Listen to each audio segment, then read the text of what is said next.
오늘 읽은 두 군데의 말씀은 하나는 가버나움 사람들의 얘기고 또 하나는 니느웨 사람들의 얘기입니다.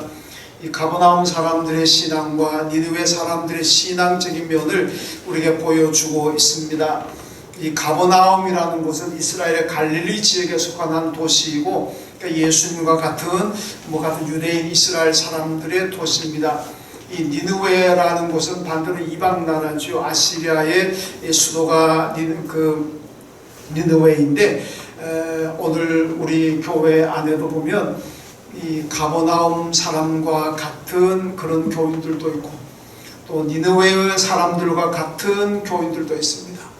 일단 우리가 오늘 이 가버나움 사람들의 신앙을 닮아가야 될까, 아니면 니느웨 사람들의 신앙을 닮아가야 될까? 여러분들 어느 쪽인지 오늘 말씀을 통해서 한번 점검하시기를 바랍니다. 먼저 이 가버나움을 보겠는데, 이 예수님의 생애를 보게 되면 베들레헴에서 탄생하셨고, 그리고 유아기에는 애굽으로 피난 가셔가지고 잠시 계시다가 헤롯 왕이 죽었다는 소식을 듣고 다시 이스라엘 오셔가지고 나사렛에 정착하십니다. 나사렛에서 유소년기를 보내고 그 다음에 30세가 되었을 때 공생애를 시작하게 됩니다. 공생애 시작하시면서 40일 금식기도 하셨고, 금식기도 끝나고 요단강에서 세례 요한에게 세례를 받으셨고, 그러고 난 다음에 이제 공생애 사역을 본격적으로 시작하십니다.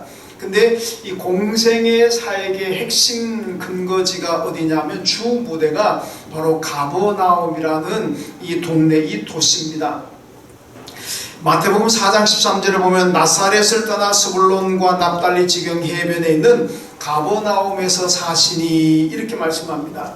그러니까 예수님께서 나사렛을 떠나서 성장하셨던 나사렛을 떠나서 이제 가버나움에 오셔가지고 여기에서 이제 집중적으로 공생의 사역을 하시고 거기서 주 무대가 되었다는 그런 말씀입니다.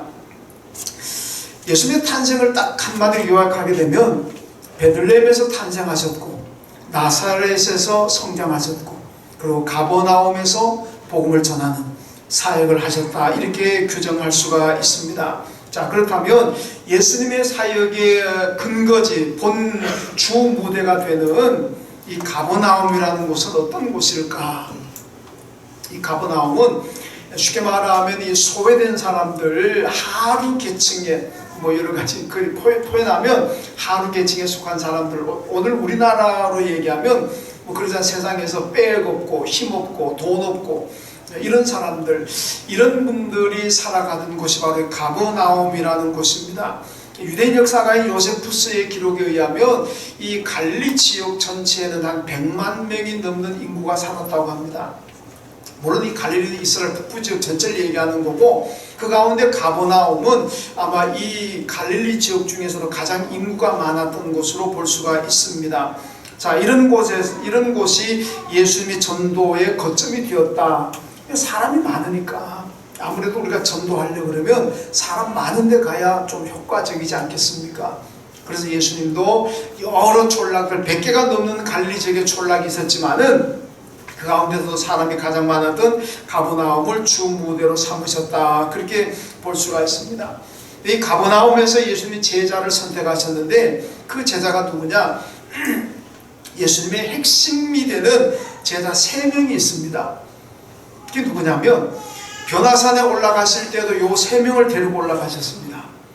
그리고 회당장 야이로의 죽은 딸을 살리실 때도 보면은 다른 제자들이 있게 하고 요 3명의 제자를 데리고 들어가셨습니다.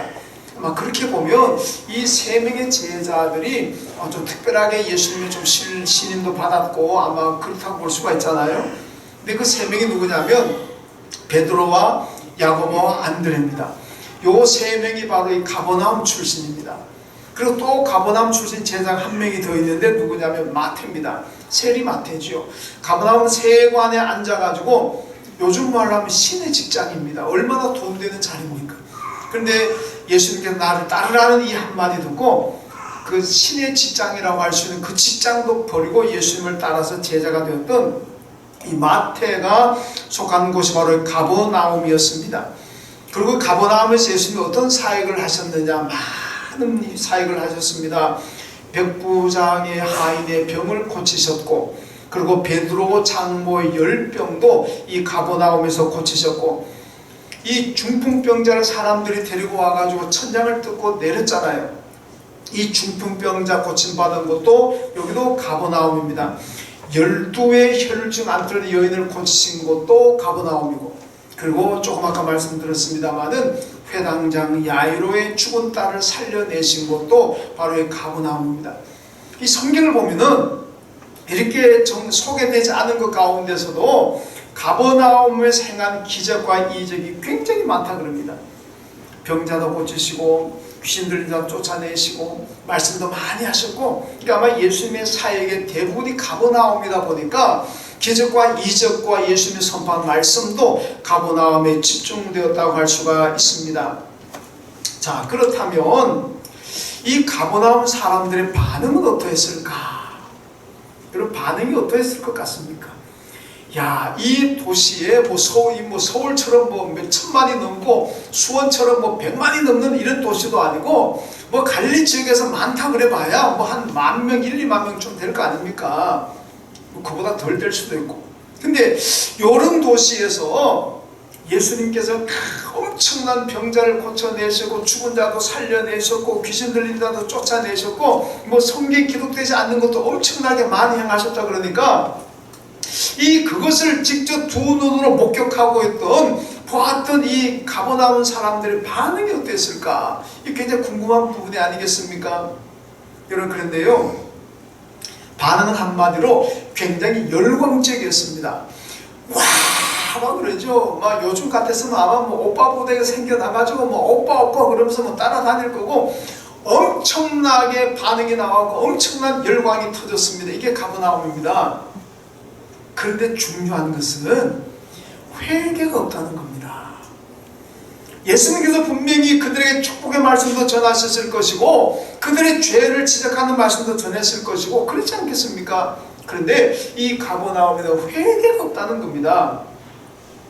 오늘 보면 20절의 말씀 보면 예수께서 권능을 가장 많이 행하신 고을들이 회개하지 아니하므로 그때에 책망하시되 이렇게 말씀합니다.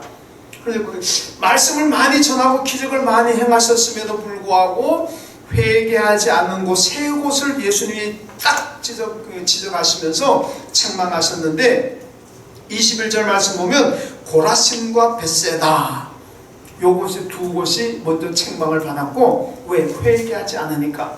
그 다음에 세 번째 책망받은 데가 가버나움인데 23절 말씀 보면 가버나움아 내가 하늘까지 높아지겠느냐 음부에까지 낮아지리라. 내게 행한 모든 권능을 소돔에서 행하였더라면 그 성이 오늘까지 있었으리라. 내가 너희에게 이르노니 심판날에 소돔 땅이 너보다 견디기 쉬우리라. 이렇게 말씀합니다. 여러분, 가버나움, 고라신, 벳세다, 또 가버나움. 우리 주님께서 여기에서 많은 말씀을 선포하셨고 많은 기적과 이적을 행하셨습니다. 그런데도 아무도 회개하지 않더라는 겁니다. 얼마나 우리 주님 답답하셨으면 내가 만약에 너희들에게 선포한 이 말씀, 너희들에게 한 이 기적과 이적을 그 옛날 만약에 소돔과 고모라에서 내가 행했더라면 그 성이 오늘날까지 멸망하지 않고 오늘까지 있었을 것이다. 이게 무슨 얘기입니까? 여러분, 소돔과 고모라가 얼마나 큰 죄악의 도성이었습니까? 하늘에서 하나님이 유황불을 내려가지고 다 멸해버리지 않았습니까? 엄청난 죄악의 도성인데, 그런데 우리 주님 말씀은 그 악한 소돔이지만은 내가 만약에 소돔에 가가지고 그 당시에 말씀을 이렇게 전하고 기적을 행했더라면 그 성읍 사람들은 회개해가지고 멸망하지 않고 오늘까지도 소돔이 존재했을 것이다. 이게 뭡니까? 가버나움 너희들은 정말 악하다는 겁니다. 소돔 사람들보다도 훨씬 더 악하고 훨씬 죄가 많다. 그런 말씀입니다. 여러분, 예수님도 그렇고 세례 요한도 그렇고 사역을 시작하는 맨 첫 마디가 뭡니까? 회개하라, 천국에 가까웠느니라. 이거 아닙니까? 예수님도 사역 시작하는 첫 음성이 회개하라, 천국에 가까웠다. 세례 요한도 자기가 광야에서 사역을 시작하는 첫 마디가 여러분 회개하십시오. 천국이 가까웠습니다. 이겁니다. 그러니까 회개가 얼마나 중요한가를 말씀하고 있습니다. 여러분, 그런데요, 회개는 뭐냐? 변화를 수반합니다. 변화가 되지 않는 건 회개가 아닙니다. 우리가 하나님 앞에 눈물 흘리고 가슴을 치고 통곡하고 뭐 눈물 콧물 흘렸다고 해서 회개가 아닙니다. 그걸로 끝나버린다면 그냥 속 하나 속 시원하게 그걸로 끝나는 거예요. 여러분, 회개라는 것은요, 내가 눈물과 콧물을 흘리든 안 흘리든 상관없이 내가 하나님 앞에 회개했다면 내 삶이 변화가 되어야 됩니다. 변화가 동반돼야 이게 진짜 회개라. 변화가 없으면 그건 가짜라는 말씀입니다. 여러분, 가버나움은 많이 열광을 했습니다. 얼마나 뜨겁게 환영했겠습니까? 그런데도 그 말씀을 듣고 그 이적을 보면서도 그들의 생각이 변하지 않습니다. 삶이 변하지 않아요. 행동이 변하지 않습니다. 그냥 옛날 그대로 가는 거예요. 오늘 낮에 나가가 열광하겠지만 저녁과 그 다음에는 똑같습니다. 그래서 그거는 회개가 아니라 그래서 책망을 받았던 겁니다. 여러분, 가버나움 사람과 같은 성도들이 있습니다. 1년을 믿고 10년을 믿고 20년 30년을 예수 믿으면서도 여러분 내 삶이 변화가 되지 않는다는 거, 이게 뭡니까? 그건 회개가 없다는 겁니다.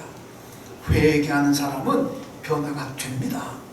회개를 안 하니까 그냥 변화가 안 되고 맨날 10년 전이나 지금이나 20년 전이나 지금이나 그냥 똑같은 그런 삶을 반복하고 있게 되는 겁니다.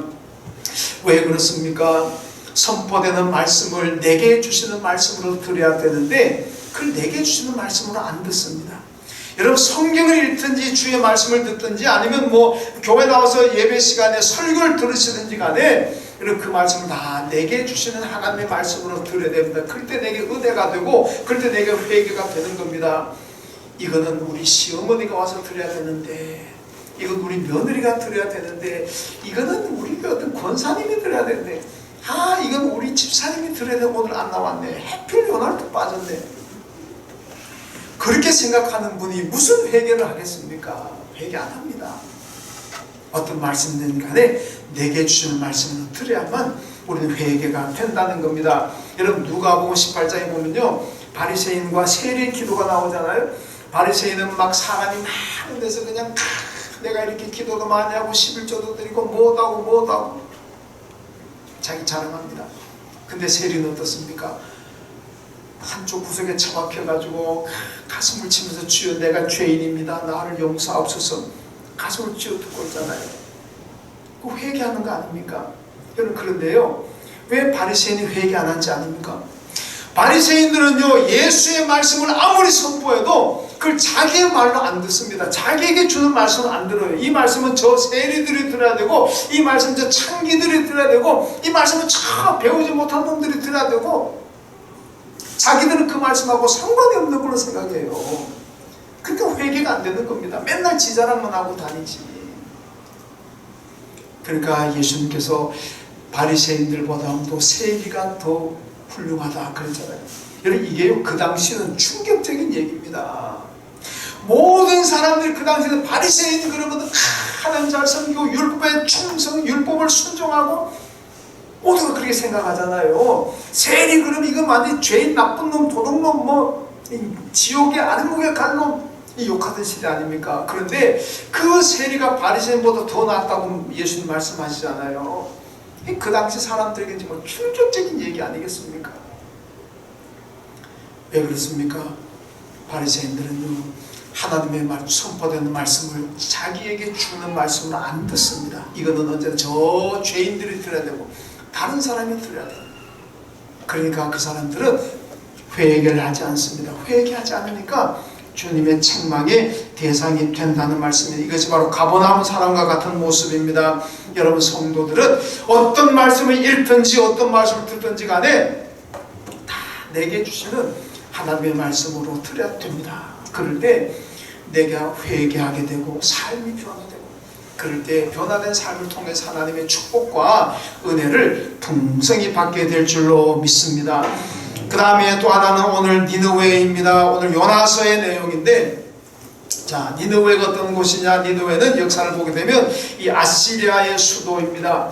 이 아시리아라는 나라는 이스라엘로 하면 원수의 나라입니다. 이 포악한 나라입니다.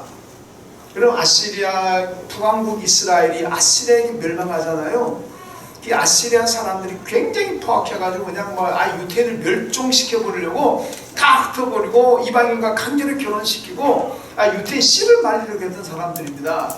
굉장히 약한 사람들이잖아요. 그런데 하나님께서 요나에게, 야 요나야, 아시리아 집 니느웨가, 그 수도 니느웨가 너무 범죄가 많아가서 이 사람들이 이제 곧 내게 멸망받게 되었다. 네가 가서 빨리 전해가 회개하도록 만들어라. 그래서 그 니느웨가 구원받도록 해라. 이렇게 합니다. 요나가 얼마나 싫겠습니까?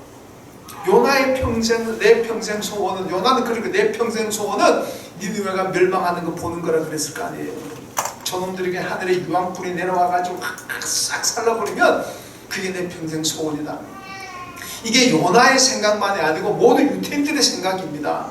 그런데 거기 가가지고 구원받도록 만들라 그러니까 요나가 이게 얼마나 성질이 나고 얼마나 심장이 뒤틀어지겠습니까? 그러니까 하나님의 명령도 거역해버리고 다시스로 도망가잖아요. 도망가다가 뭐 집 뽑아가지고 바다에 던지고 물고기 뱃속에 들어갔다가 나중에 나와가지고 니느웨 가는데 어쩔 수 없이 니느웨 갑니다. 왜? 또 거기 또 거기서 들어갈 수도 있으니까 겁이 나니까 니느웨 가가지고 다른 말 하자 딱 한마디만 합니다. 니느웨에 가가지고 40일이 지나면 이 성이 무너지리라. 오늘 읽은 니느웨 그 요나서 3장 4절에 나오는 말씀, 40일 지나면 니느웨가 무너지리라. 딱 요거 한마디 합니다. 여러분 보통 예언자들이 그러잖아요.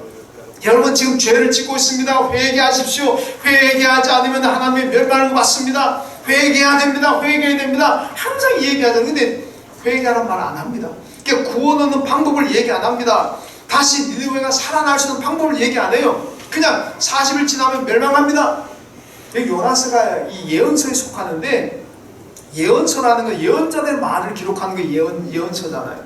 근데 요나서는 참 특이하게, 요나서 예언서지만은 이 요나가 한 말 딱 한마디 요겁니다. 요나서 전체에서 요나가 얘기하는 딱 한마디, 40일이 지나면 이 성이 무너지리라. 딱 요거 한마디입니다. 그런데요, 그렇게 하고 난 다음에 요나가 이제 산에 올라갑니다. 이제 니느웨가 멸망할 거니까 요놈들 어떻게 죽어가고 어떻게 고통받고 어떻게 아우성치는지 한번 구경이나 하자. 산에 올라가서 구경합니다. 근데 웬걸 회개하고 니느웨가 구원받거든요. 그러니까 요나가 막 성질내고 하나님께 막 달려드는 그런 장면이 나오지 않습니까? 자, 그런데 중요한 것은 니느웨 사람들이 요나의 선포를 두고 40일이 지나면 무너지란 이 말씀을 듣고 니느웨 사람들의 반응이 어떠했을까요? 가버나움 사람들의 반응은 열광을 했지만 회개하지 않는 이게 그들의 반응이고, 반대로 니느웨 사람들의 반응은 어땠을까? 오늘 보면 5절에 보면 니느웨 사람들이 하나님을 믿고 금식을 선포하고 높고 낮은 자를 막론하고 굵은 베옷을 입은지라. 6절에 보면 왕도 왕복을 벗고 굵은 베옷을 입고 제 위에 앉았다. 8절에 보면 사람이나 짐승이 다 굵은 베옷을 입고 하나님께 부르짖었다. 이렇게 말씀합니다. 여러분, 요나의 이 한마디의 말을 듣고 온 나라가 회개합니다. 왕도 왕복을 벗고 굵은 베옷을 입고 제 위에 앉아가지고 회개하고, 일반 백성들도 전부 다 베옷을 입고 회개합니다. 여러분, 심지어는 짐승들에게까지 베옷을 입힙니다. 그리고 요즘 보면 제가 밤에 운동하다 보면은 이 개를 가져 나오신 분은 개도 옷을 입히고 다니더라고요. 옷을 입혀요. 예쁜 옷을 보내 입히고 모자도 씌우는 개도 있고, 하여튼 뭐 개도 보는 패션이 아주 뭐 뛰어나던데, 그리고 니느웨는요, 이 사람들이 짐승, 그 개도 포함됐을 거 아닙니까? 뭐 소고 돼지고 개고 안에 전부 다 베옷을 입혔습니다. 베옷을. 개들이 뭘 알긴 하겠습니까만은, 하여튼 이게 뭐냐, 온 나라가 하나님 앞에 간절히 회개하고 있다는 사인이잖아요. 하나님, 우리가 사람뿐만 아니라 짐승까지도 회개합니다. 그거잖아요. 그러니까 나라 전체가 회개한 결과가 어떻게 되었겠습니까? 오늘 요나 3장 10절 마지막 절에 보면 하나님이 그들이 행한 것 고 그 악한 길에서 돌이켜 떠난 것을 보시고 하나님의 뜻을 돌이키사 그들에게 내리라고 말씀하신 재앙을 내리지 아니하시니라. 하나님이 그들의 회개를 보시고 그들의 죄를 용서하시고 그들을 구원하셨다, 이 말씀입니다. 여러분, 니느웨는요 가버나움처럼 어떤 주의 말씀이 많이 선포된 것도 아닙니다. 가버나움에는 말씀이 엄청나게 많이 선포되었지만은 니느웨는요 요나의 딱 한마디, 40일이 지나면 이 성이 무너지리라, 요 말씀 한마디 딱 선포되었습니다. 가버나움에는 많은 기적과 이적이 일어났지만은 여러분, 니느웨는 어떤 기적도 이적도 일어나지 않았습니다. 그럼에도 불구하고 니느웨는 모두가 회개했습니다. 사람도 짐승도 다 회개하고 그리고 구원받았습니다. 재앙이 임하지 않았다는 거예요. 회개가 얼마나 중요한가를 보여주고 있는 말씀입니다. 여러분, 마태복음 13장에 보면 씨 뿌리는 비유가 있잖아요. 씨 뿌리는 비유가 안에 4가지 밭이 있는데 우리 마음을 밭을 얘기하죠. 4가지 밭 중에서 제일 씨앗이 못 들어가는 게 뭐냐? 길가입니다. 길가. 제일 나쁜 데잖아요. 여러분, 옛날에 시골 길 보면 사람들이 많이 다니는 길은요 햇빛이 나면 반짝반짝 끓습니다. 하도 많이 밟고 다녀가지고. 그런 곳에다가 여러분 씨앗을 떨어뜨리면 이게 내려가 착근을 하겠습니까? 안 됩니다. 다 죽어요. 착근하기 전에 새 들어가서 다 먹어버립니다. 이게 제일 나쁜 거고, 제일 좋은 밭은 뭡니까? 옥토라 그러잖아요. 좋은 밭. 씨가 떨어지면 바로 씨가 땅으로 들어가고 뿌리를 내리고 그리고 성장해가 열매를 맺는 이거잖아요. 여러분, 가버나움은 길가와 같은 마음입니다. 안 들어갑니다. 말씀이 안 들어가요. 기적과 이적을 행해도 안 들어갑니다. 요즘 세상 말로 씨알도 안 먹힙니다. 이 가버나움이고, 반대로 니느웨는 좋은 땅과 같습니다. 말씀이 떨어지면 잘 수용하고 잘 받아들이고 아멘 아멘 받아들이고, 그러니까 그 말씀이 잘 자라고 많은 열매를 맺었다, 그 말씀이죠. 여러분, 예수님의 제자 가운데 유다와 베드로가 있습니다. 가룟 유다가 있잖아요. 이 두 사람 비교해보면요 가룟 유다는 엘리트입니다. 엘리트예요. 베드로는 거기에 비하면 촌놈. 여러분, 가룟 유다는 배운 사람이고 비전 있는 사람, 청년이고 여러분 뭔가 의식이 있는 사람입니다. 내가 어떻게 이 나라 독립을 쟁취해야 되겠다, 우리 민족을 이 로마의 고통에서 내가 해방시켜야 되겠다는 그런 원대한 꿈이 있고 원대한 비전이 있고 국가가 간이 투철한 사람입니다. 그런데 베드로는 어떻습니까? 그냥 고기 잡아가지고 하루 3끼 먹고 사는 청년입니다. 이 두 사람 비교해보면요 세상적으로 비교가 안 되는 사람입니다. 그런데 그들의 인생의 결말은 어떻게 났습니까? 가룟 유다는 실패자로, 자살하는 것으로 실패자로 끝났고, 베드로는 반대로 우리 성경이나 우리 기독교의 역사에서 여러분 베드로를 빼놓고 얘기할 수가 있겠습니까? 없잖아요. 위대한 신앙의 위인이 되었습니다. 여러분, 왜 그렇게 했습니까? 유다는요 뉘우치기에 뉘우쳤습니다. 성경 보면은 스스로 뉘우쳐 이르되 뉘우쳤습니다. 근데 회개는 하지 않았어요. 그러니까 자살로 끝나버립니다.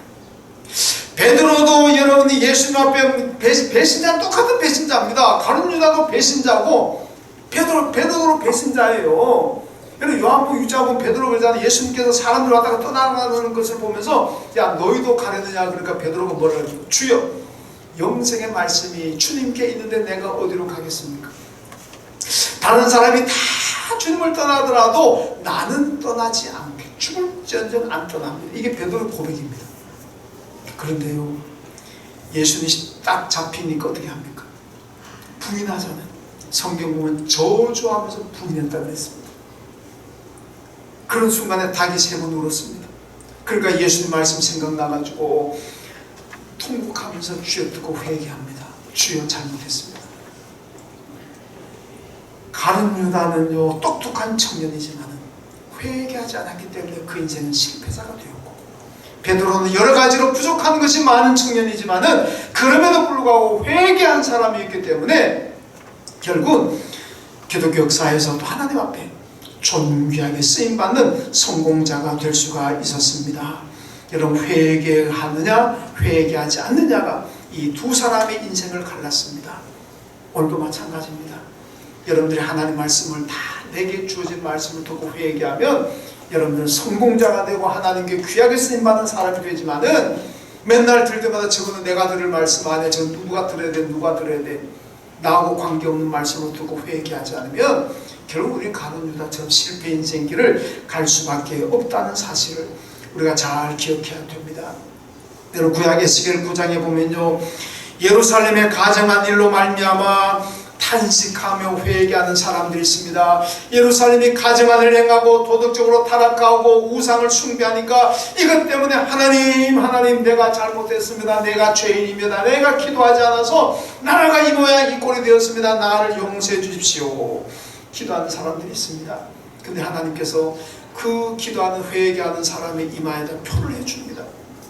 이마에 표를 해줬어요. 그리고 말씀합니다. 이 예루살렘이 멸망하는 날 이마에 표가 있는 사람은 절대로 건들지 말아라. 이마에 표가 있는 사람이 죽지 않도록 보호해 주어라. 이 명령이 떨어집니다. 여러분, 이 회개한 이 이마에 표를 받은 사람은요, 자기가 가정한 일을 행한 사람 아닙니다. 자기는 우상 숭배한 사람이 아닙니다. 도덕적으로 타락한 사람도 아닙니다. 우상을 숭배하고 가정을 행하고 도덕적으로 타락한 다른 사람입니다. 다른 사람. 자기는 그 순간에도, 남들은 타락하는 그 순간에도 이 사람들은 하나님 앞에 회개하고 기도한 사람이에요. 그런데 자기가 회개하잖아요. 그러니까 하나님께서 이마에 표를 해줍니다. 그 모든 타락과 변질된 것을 내 죄로 알고 받아들이고, 내가 기도하지 못해서, 내가 제대로 하나님 섬기지 못해가지고 나라 이렇게 어려움이 생겼으니 하나님 내가 회개합니다. 그 모든 재앙과 환난을 자기의 잘못으로 돌리고 회개하는 사람입니다. 그러니까 하나님 이마에 표를 해주시고 환난 예루살렘 멸망하는 날도 그들을 보호한다. 이게 에스겔 9장의 말씀입니다.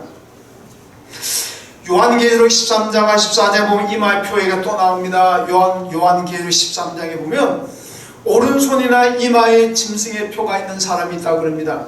이 짐승의 표를 받으면 이게 멸망하는 사람, 생명체 이름이 없는 사람들은 짐승의 표를 받는 거고, 계시록 14장에 넘어가면 이마에 또 표가 있는데 그 이마에 어린 양 예수의 이름이나 하나님의 이름이 이마에 있는 사람들은 그는 회개한 사람들이고 하나님의 보호를 받는다.